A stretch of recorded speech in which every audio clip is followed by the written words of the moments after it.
Alhamdulillahi wassalatu wassalamu ala ashrafil anbiya wal mursalin Sayyidina Muhammadin wa ala alihi wa sahbihi ajma'in.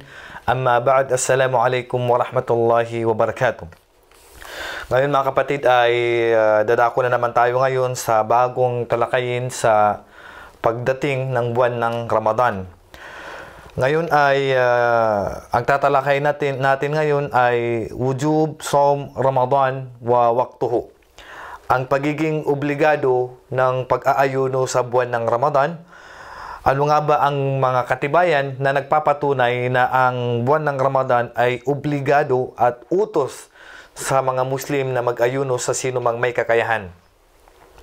Sawmu syahri Ramadan ruknun min arkanil Islam. Ang pag-aayuno sa buwan ng Ramadan ay haligi mula sa mga haligi ng Islam.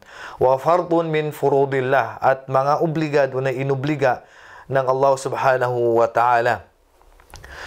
At sabi ng Allah subhanahu wa ta'ala, ito ang kanyang sinabi, ba'da a'udhu billahi minasyaitanir rajim, ya ayyuhalladhina amanu kutiba alaykumus siyamu kama kutiba alal ladina min qablikum la'allakum tattaqun. O kayong mga mananampalataya, ipinag-utos sa inyo ng Allah subhanahu wa ta'ala o inubliga sa inyo ng Allah subhanahu wa ta'ala ang pag-aayuno sa buwan ng Ramadan. Katulad ng pag-obliga at pag-utos ng mga sinauna sa inyo. Katulad ng pag-obliga sa kanila at pag-utos sa mga nauna sa inyo, o nang sa ganun ay mapabilang kayo sa mga matakutin sa Allah subhanahu wa ta'ala. Ibig sabihin, ang pag-ayuno ay obligado. Yun po ang unang katibayan na binanggit ng Allah subhanahu wa ta'ala. At sinabi pa ng Allah subhanahu wa ta'ala, Syahru Ramadan alladhi unzila fihi al-Qur'anu hudan linnas. At sa buwan ng Ramadan, dito ibinaba ng Allah subhanahu wa ta'ala ang Qur'an. Dito ibinaba ng Allah subhanahu wa ta'ala ang Qur'an na siyang gabay sa mga tao at paliwanag mula sa tama at ang mali. Ito ay siya yung naghihiwalay, nagpapaliwanag sa mga tao, hinahayag niya ang tama at ang mali. Faman shahida minkum ash-shahra falyasum. At ang sino mang makasaksi sa inyo sa buwan ng Ramadan, ibig sabihin kung masaksihan ninyo ang buwan ng Ramadan at nakita ang buwan ng Ramadan, ay mag-ayuno siya. So ito ay patunay na obligado ang pag-aayuno.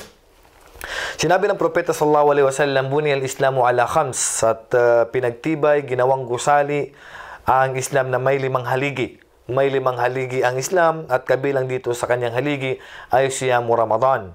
At sinabi ng Propeta sallallahu alaihi wasallam na isa sa haligi ng Islam ay ang pag-aayuno sa buwan ng Ramadan. Sinabi pa ng Propeta sallallahu alaihi wasallam, sumu liru'yati. Mag-ayuno kayo kapag nakita nyo na ang buwan ng Ramadan. So, obligado sa atin mga kapatid, at bagkus pinagkaisahan lahat ng ating mga scholar at tinatawag nilang ijma. Sa Quran, may dalil. Sa Sunnah, sa Hadith, may dalil, may katibayan. At napagkasunduan din ng lahat ng mga scholar natin na ang pag-aayuno sa buwan ng Ramadan ay obligado. Kaya hindi pwede sa isang Muslim na hindi mag-ayuno sa buwan ng Ramadan. Ibig sabihin, kapag hindi ka nag-ayuno, kapatid, ay magkakasala ka, at ito ay dahilan upang ikaw ay makapunta sa paraiso, ay sa impyerno. Ito ay dahilan upang ikaw ay mapunta sa impyerno.